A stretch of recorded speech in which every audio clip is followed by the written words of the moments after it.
ত্রিকালদর্শী বাবা লোকনাথ ব্রহ্মচারীর তিরোধান দিবস উপলক্ষে এক দাদার বাড়িতে মহাভোজের আয়োজন করা হয়েছে। আমরাও সেখানে নিমন্ত্রিত। দুপুরে মহাপ্রসাদ পাওয়ার আশায় এখানে চলে আসলাম। নমস্কার, আমি স্বপ্না। দেশ এবং দেশের বাইরে যে যেখান থেকে ভিডিওটি দেখছেন, আপনাদের সবাইকে অনেক অনেক শুভেচ্ছা। স্বপ্নাস ব্লগে সবার আমন্ত্রণ। এখন দুপুর 1টা বাজে। আমরা ওখানে যাওয়ার জন্য প্রস্তুত হচ্ছি। প্রতিদিনের মতো আরও একটি নতুন পর্ব সাজানোর প্রয়াস করছি। দাদার বাড়িতে মহাভোজের আয়োজনে যাওয়া, শহরের মধ্যে গ্রামের পরিবেশ দেখা, এক টুকরো প্রশান্তির ছোঁয়া পাওয়া, শেষে এক মহাজ্ঞানী দাদার মুখে ধর্মকথা শোনা, সব মিলিয়ে দারুণ একটি পর্ব হবে। আশা করছি আপনাদের সবার ভালো লাগবে। ভিডিওটি একটু বড় হবে, কিন্তু দেখতে দেখতে চোখ জুড়িয়ে যাবে, মন ভরে যাবে আমার বিশ্বাস। তাই অনুরোধ রইল, পর্বটি প্রথম থেকে শেষ পর্যন্ত দেখুন। আমরা পাশাপাশি বিল্ডিংয়ে ভাড়া থাকি, কিন্তু পাশেই দাদার একটা বাড়ি আছে একেবারে গ্রাম্য পরিবেশে। সেখানেই ঠাকুর ভোগের আয়োজন করা হয়েছে। দাদার নাম নিতাই বাবু। তিনি বিটিএমসিতে চাকরি করতেন, বর্তমানে অবসরে আছেন। তারা বাড়িতে থাকেন না, ছোট্ট একটা ঘর করে এক পরিবারকে রেখেছেন বাড়িটা দেখাশোনা করার জন্য। পুরো বাড়িতে ফুল গাছ, ফল গাছে ভরা। আমরা এখানে আসার আগেও অনেকবার দাদার বাড়ি থেকে বিভিন্ন পূজা পার্বণে ফুল নিয়ে যেতাম। এখান থেকে হেঁটে যেতে 6-7 মিনিট কি 10 মিনিট সময় লাগতে পারে। চলুন সবাই মিলে ঘুরে আসি ওখান থেকে।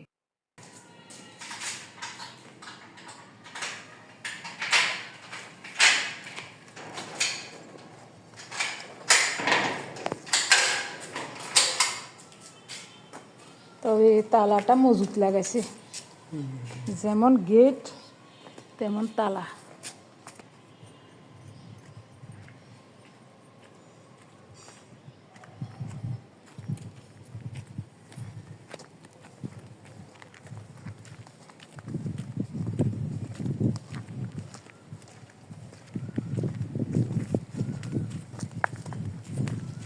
বাড়িতে ঢোকার সময় ভিডিও করতে মনে ছিল না, সরাসরি আমরা ঘরে চলে আসলাম।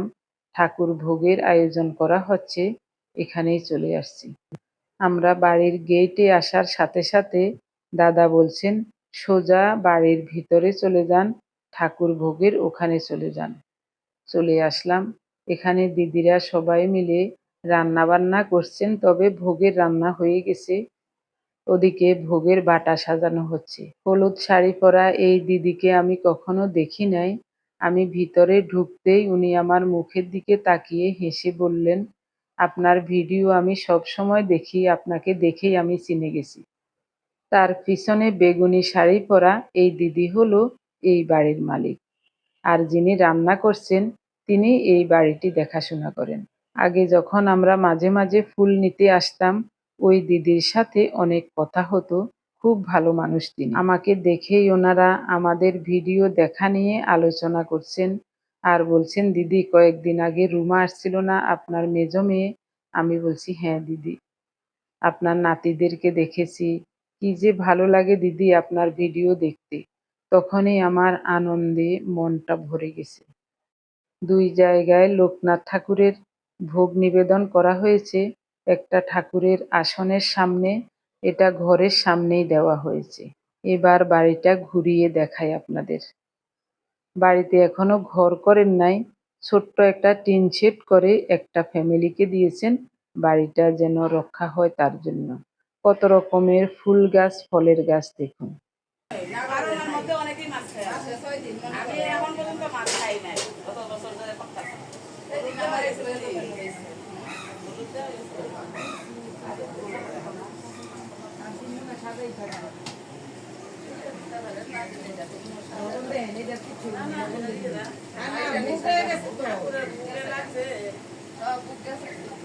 একটু ই নাই, ছোপা টোপা দিয়া ভর্তি নাই।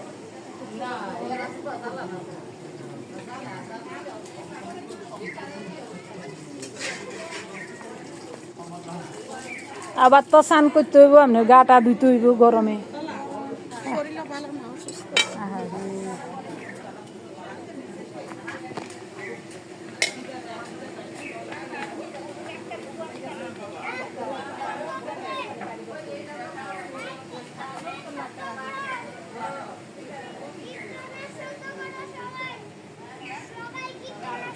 কি করো তো?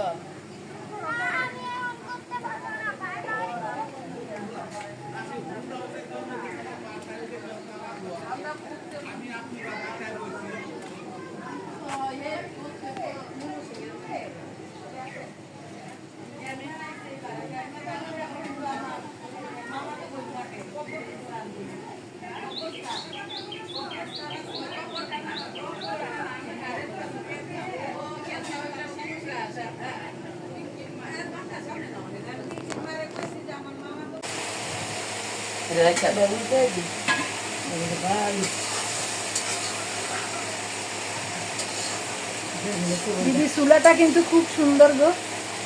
কবে বসেছেন? নতুন নেই, আরো রান্না করছেন নাকি? দিদি শুনেন, 3টা বাজে। এখানে একটা ভোগ নিবেদন করেছেন ঠাকুরের আসনের সামনে। দাদারা তো এখানে থাকেন না, যারা এখানে থাকেন, বাড়িটি দেখাশোনা করেন, তারা তাদের মতো করে ঠাকুরের পূজার সিংহাসনটা রেখেছেন। ওখানেই ভোগ নিবেদন হয়েছে, আর একটা ভোগ বাইরে দেওয়া হয়েছে। আপনি এটাতেই বললেন না আমাদের একটু ভিডিওটা করে দিন।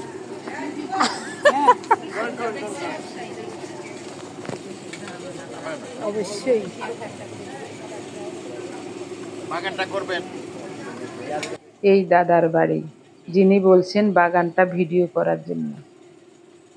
প্রচণ্ড গরম পড়ছে, তাই উপরে একটা শামিয়ানা টানিয়ে নিচে সবাই বসে প্রসাদ পাচ্ছেন। আমরা যারা আশেপাশে পরিচিত লোকজন আছি, আমাদেরকে নিমন্ত্রণ করা হয়েছে।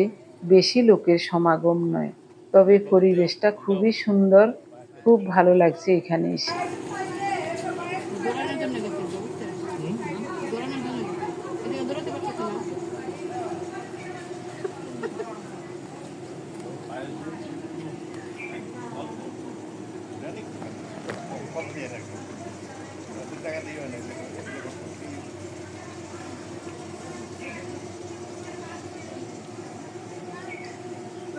এগুলি কি হিমসাগর মনে হয়? আম, আম তো এগুলির সাইজ একটু বড় আছে।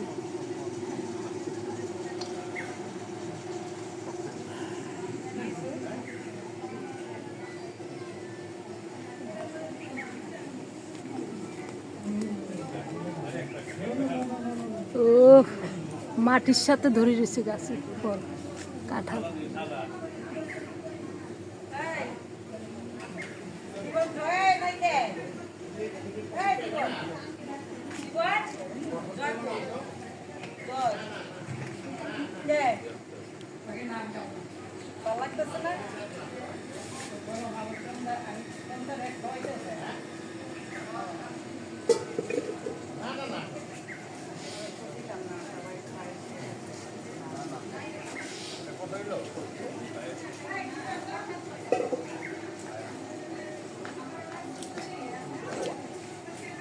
দাদা দিদি অনেক ভালো মনের মানুষ, তাদের কাজেই তা প্রকাশ পায়। অনেকগুলো ফুল গাছ লাগিয়ে রেখেছেন, যাতে করে বিভিন্ন মানুষ ঠাকুরের পূজার জন্য এখান থেকে ফুল নিয়ে যেতে পারেন। গেটে দিয়ে ঢুকতেই বসারও একটু জায়গা আছে, যাতে ফুলগুলো সংগ্রহ করে সুন্দরভাবে বাসায় নিতে পারেন। তার জন্য অনেকগুলো পলিথিন ওই গেটের ভিতরে এক জায়গায় রেখে দিয়েছেন। আমরা যখন প্রথম এই বাড়িতে আসলাম ফুল নেওয়ার জন্য একবার লক্ষ্মী পূজার সময়, তখনই এই ব্যবস্থাটা দেখেছি। সেদিন থেকে আমার কাছে খুব ভালো লেগেছিল। এখনো ওই জায়গায় অনেকগুলো পলিথিন রাখা আছে, যে কেউ এসে বিভিন্ন ধরনের ফুল কুড়িয়ে নিতে পারেন, কোনো সমস্যা নাই।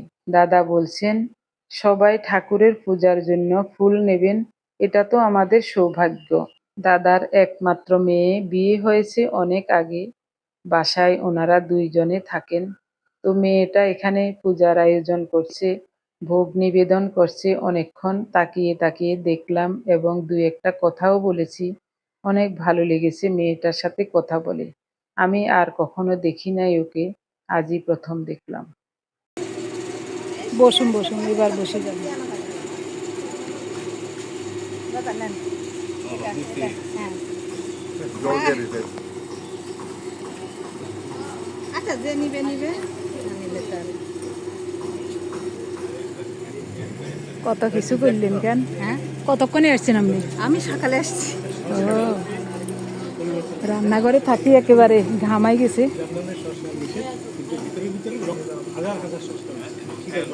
এখন আপনি বসবেন কিন্তু।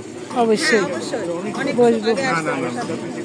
বসে যান। উনিও বসবে, এই পুরা গ্রুপটা এখন পয়সা বলবে, আপনি বসবেন। যদি নেয় না, জিজ্ঞেস করে করে দেন, ফুলগুলি উঠেন।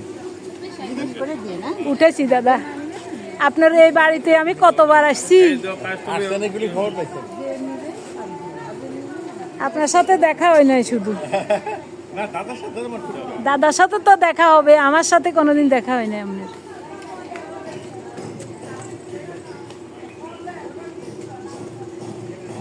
কত সুন্দর ফুল গাছ।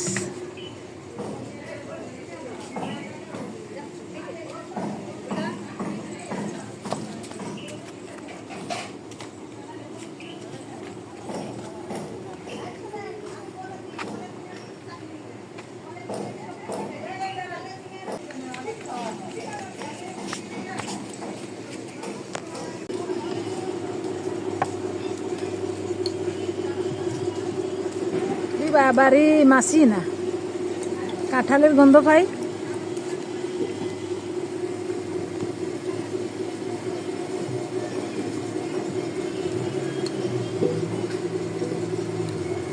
অনেক আয়োজন করেছেন, খিচুড়ি, চপ, পাঁচমিশালি ভাজা, লাবড়া, দই, মিষ্টি, পায়েস, লুচি, আম, কাঁঠাল, আনারস, লিচু। বলছেন কাঁঠাল নিজের বাগানের। বাগানে প্রতিটা ছোট ছোট গাছে অনেক আম ধরে আছে। একটা গাছে আম পেকে হলুদ হয়ে আছে, দেখতে যে কি ভালো লেগেছে। বয়স্ক বানাই দেয়। 7 বছর আগে ছেলেকে বিয়ে করেছি। 7 বছর আগে একটা ডায়াবেটিসের মানুষ। তোরা ভালো ছিলেন, এখন তো খুব ভালো নেই। না না না, পরে কয়েকদিন বয়স হয়ে গেছে। আর কয়দিনই বা বাঁচবো। সাথে সাথে আমি ছেলে নিয়ে দাদা খুব ভালো ছিল। হ্যাঁ, লোকনাথ বাবাই পাঠিয়েছে। এই যে সকালে যেমন ও এই দিদি ইয়া করছে। না, ওই যে আর দিদি চলে গেছে, সেই দিদি রান্না করেছে।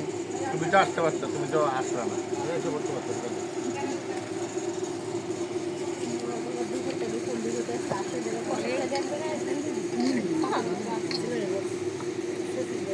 এই বাড়িতে অনেক বড় একটা সজনে গাছ ছিল, গাছটা কেটে ফেলা হয়েছে।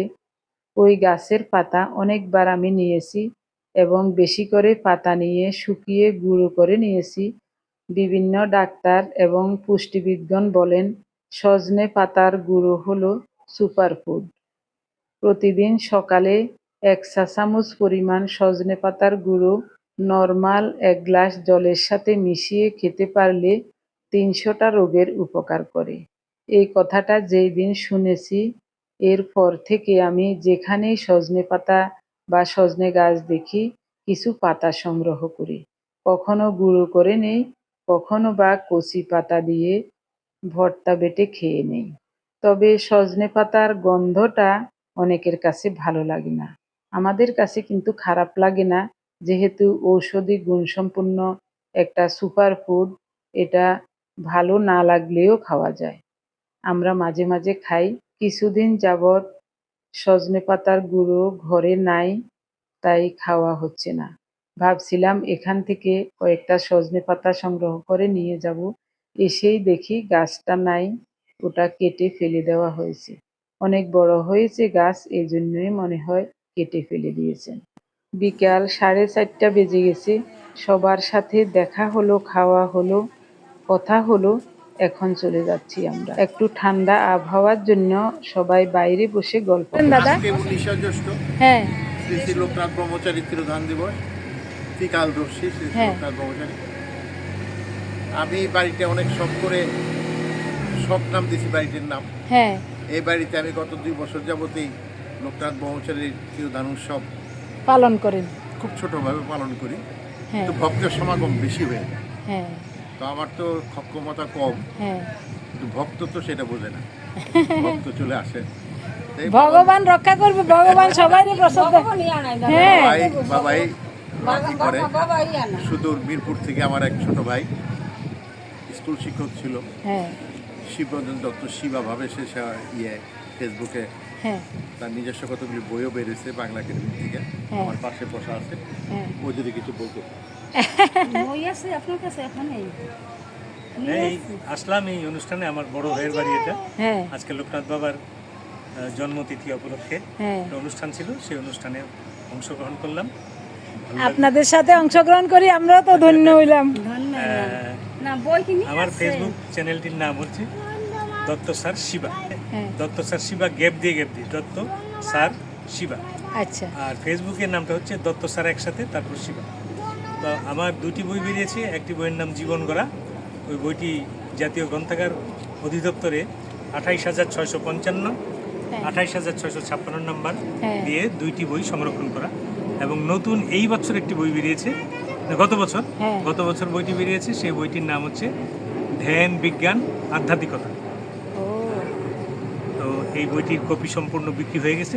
আচ্ছা তো পরবর্তীতে প্রকাশকের কাছে আরও 2টি বই রয়েছে। একটি বই হচ্ছে ব্রেন গেম 1, স্মরণশক্তি বাড়াবার উপায়।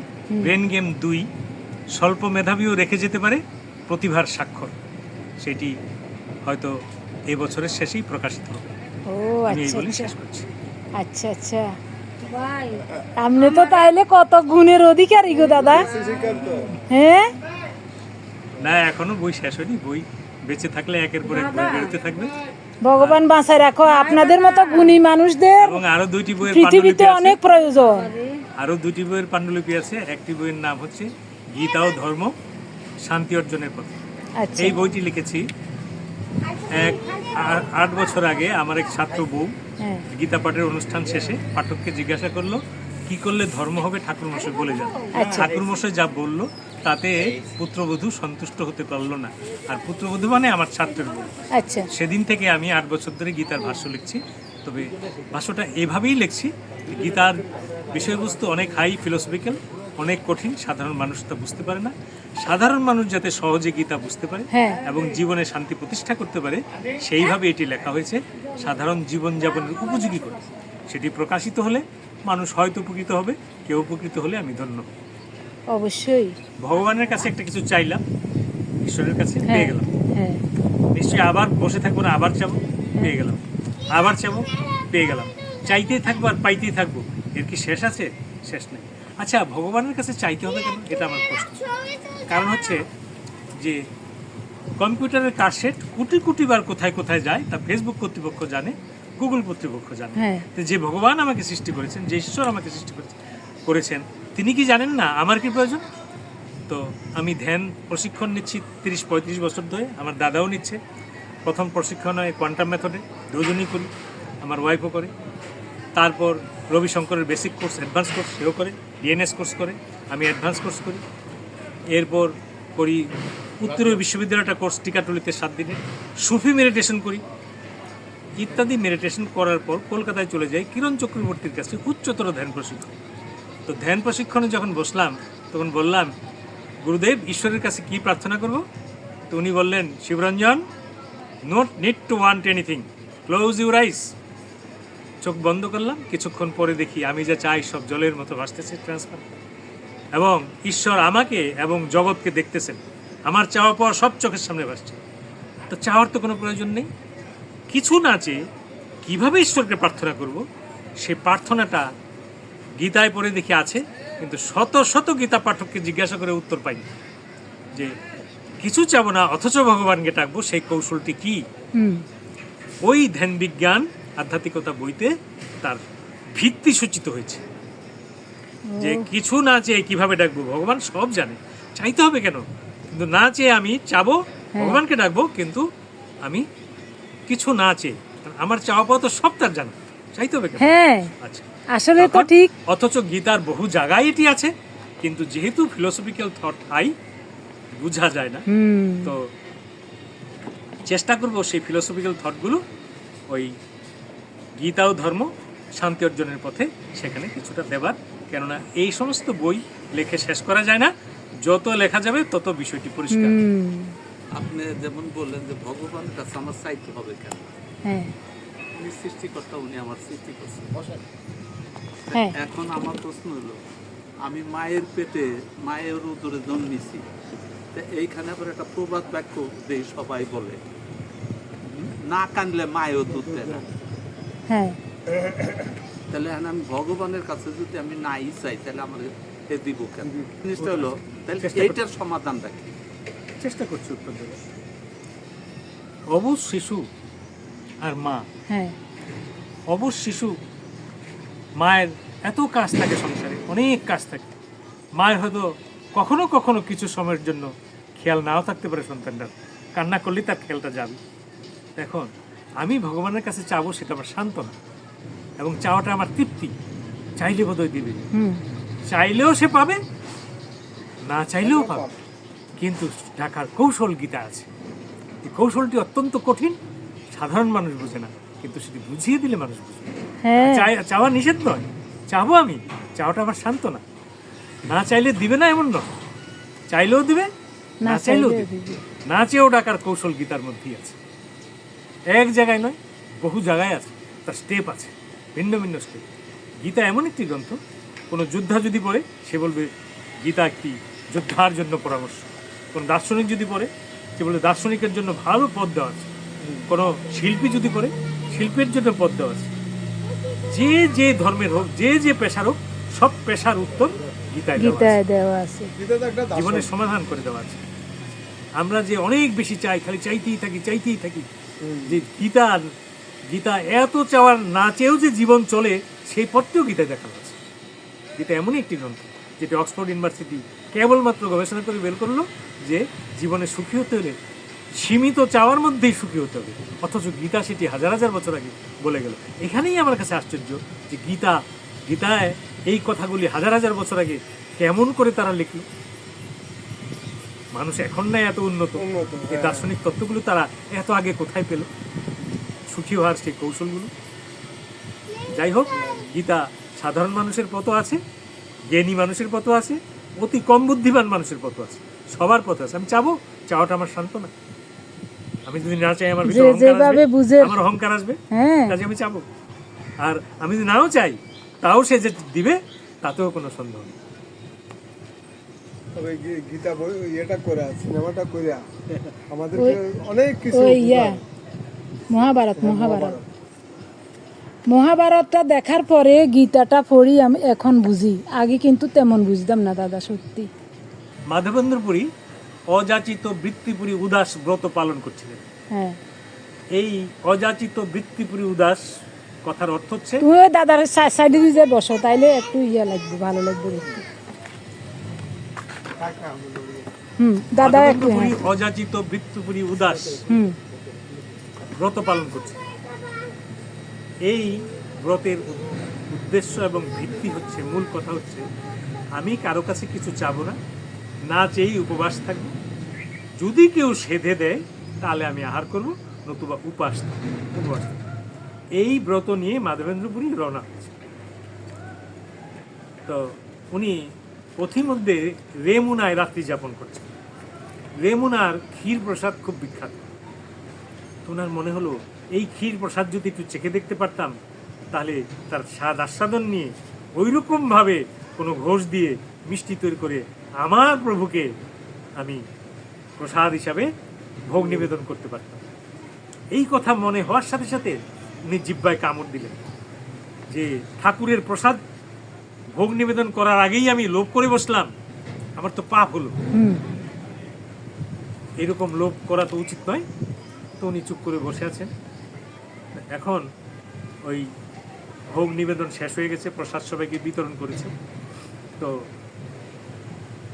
এই জগন্নাথ সেবায়েতকে স্বপ্নে দেখাচ্ছে যে আমার ভক্ত মাধবেন্দ্র অমুক জায়গায় বসে আছে, তাকে নিয়ে প্রসাদ সেবন করাও।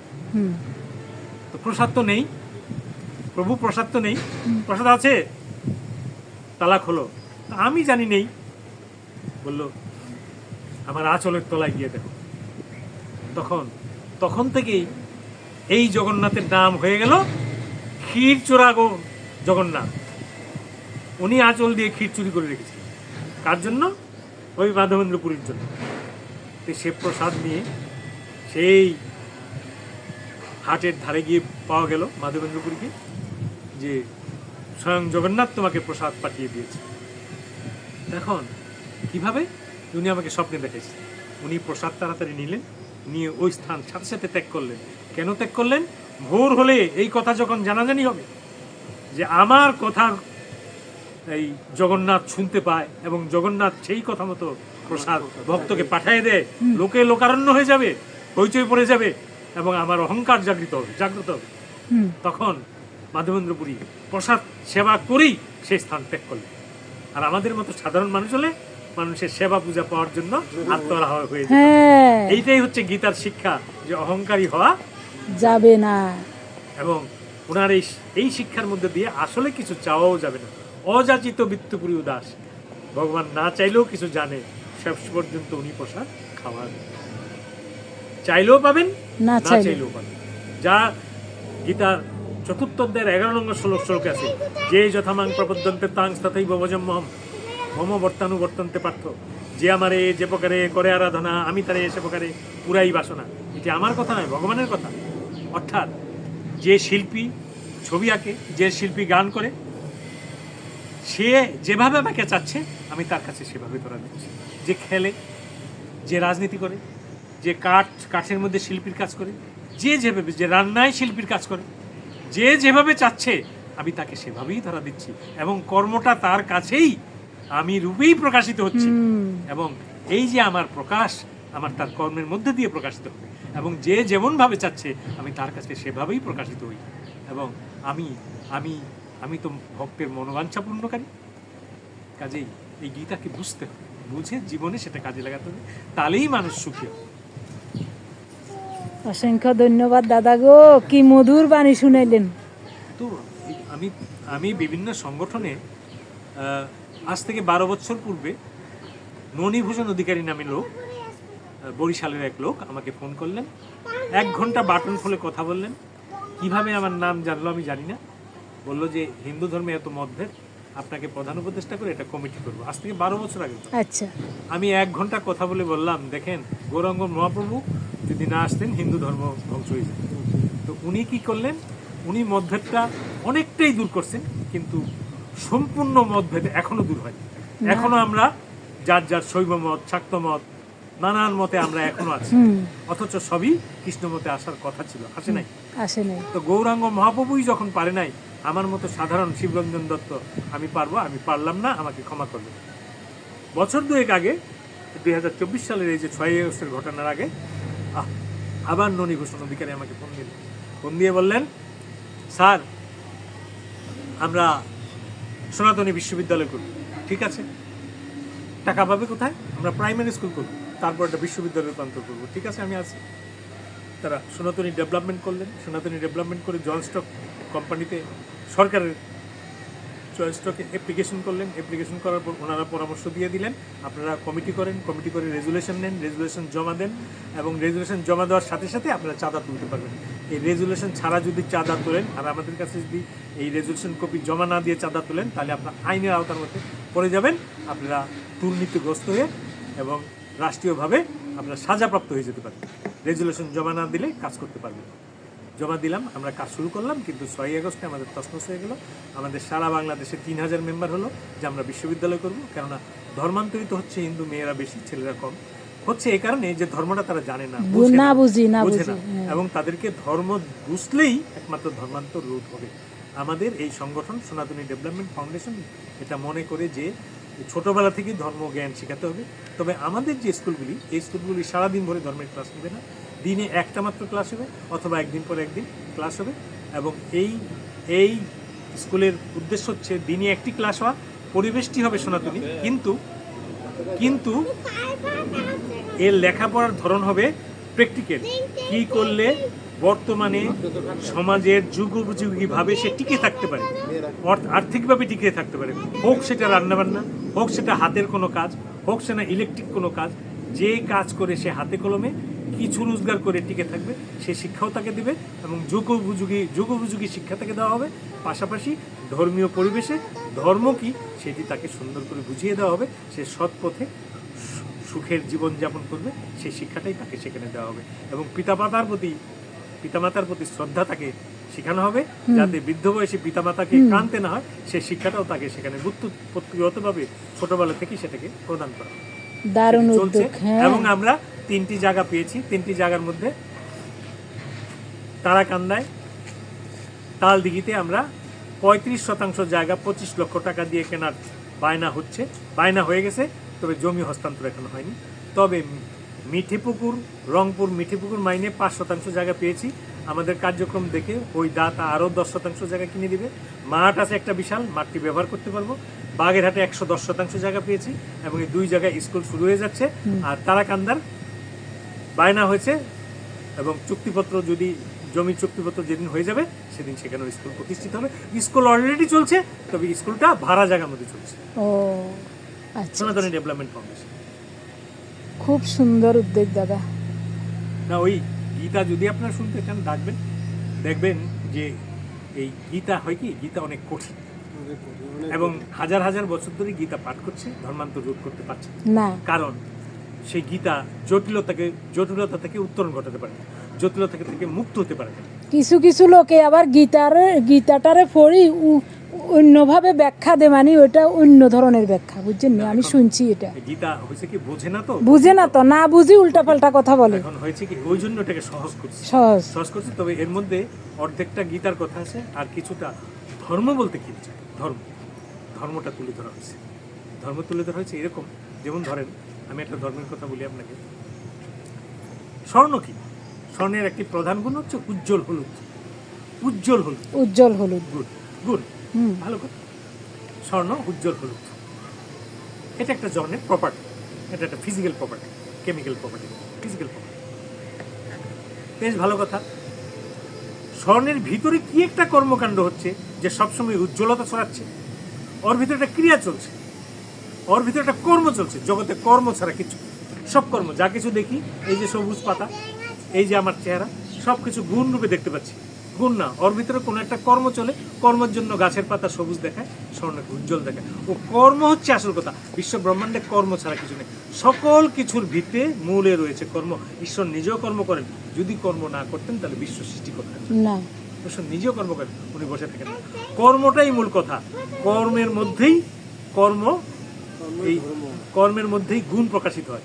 আমরা যাহা স্বর্ণের গুণ রূপে দেখছি, ওর ভিতরে অন্তর্নিহিত রহস্য হচ্ছে ওর ভিতরে একটা কর্মকাণ্ড চলছে, যে কারণে সে হলুদ গুণ রূপে প্রকাশিত হচ্ছে। ও কর্ম করে যাচ্ছে। কর্ম হয়তো ঈশ্বর করাচ্ছেন, বা মহাপ্রকৃতি। কেউ যদি ঈশ্বরকে বিশ্বাস না করেন, তাহলে মহাপ্রকৃতি চলছে, মহাপ্রকৃতি কর্ম করে যাচ্ছে। কর্মই সবকিছু, কর্মই আসল। কর্মের মধ্যেই ধর্ম। কর্ম করতে হবে, ফলের আশা করা যাবে না। ফল অটোমেটিক্যালি প্রকৃতির মধ্যে ঈশ্বর দিয়ে রেখেছেন, ফলটা আসবে। ফলের জন্য চিন্তা করতে হবে না। যদি কেউ ফলের জন্য চিন্তা করে, তাহলে হতাশা আসবে। হতাশা আসলে তার দুঃখ আসবে। এমনিই ফল আসবে, অটোমেটিক ফল আসবে। প্রকৃতির মধ্যে ফল পাওয়ার কায়দা ঈশ্বর করে রেখেছে। অসংখ্য ধন্যবাদ দাদা। বাসায় যাওয়ার জন্য বের হয়েছি, প্রচন্ড গরম। এরই মধ্যে দাদাদের সাথে পরিচয় হওয়ার পর ওনার মুখে মধুর কথাগুলি শুনে ভিডিও ধারণ করে নিলাম, আপনাদের সাথেও শেয়ার করলাম। কেমন লেগেছে অবশ্যই কমেন্টে জানাতে ভুলবেন না। আবার ভিতরে আসলাম সবার সাথে দেখা করতে। তখন একজন দিদি দেখছি ফুল তুলছেন। আমি ওই দিদিকে জিজ্ঞাসা করলাম, দিদি অসময়ে ফুল তুলছেন কেন? এটা দিয়ে কি করবেন? তখন দিদি মৃদু হেসে বললেন, কাল বৃহস্পতিবার, পূজার জন্য কয়েকটা ফুল তুলে নিয়ে যাচ্ছি। তখন আমি বললাম, দিদি বাসি ফুল দিয়ে কি পূজা হবে? তিনি বললেন, দিদি আমরা ঢাকা শহরে থাকি, সব সময় তো আর তাজা ফুল পাওয়া যায় না। আমরা যে বাজার থেকে গাঁদা ফুল কিনে এনে পূজায় লাগাই ওটা তো বাসিই থাকে, ওটা তো আর সাথে সাথে তোলা থাকে না। তখন আমি চিন্তা করলাম কথা তো ঠিক। তিনি বললেন, কাল চন্দন মাখিয়ে এই ফুল ঠাকুরের চরণে দেব। ওনার কথা শুনে আমিও কয়েকটা ফুল তুলে নিলাম কাল বৃহস্পতিবারে পূজা দেওয়ার জন্য। ছয়তলা বিল্ডিং এ ছয়তলার চারতলায়। যিনি বললেন ছয়তলা বিল্ডিং এর কথা তিনি এই বাড়ির মালিক। আমাকে বারবার বলছেন ওনাদের বাসায় যেতে। আমার বাসাটা দেখা যায় দিবা দিবা কাজ আপনার মতো না না, যাবো আপনার বাসায়, যাবো না মানে অবশ্যই যাবো। ধন্যবাদ সবাইকে।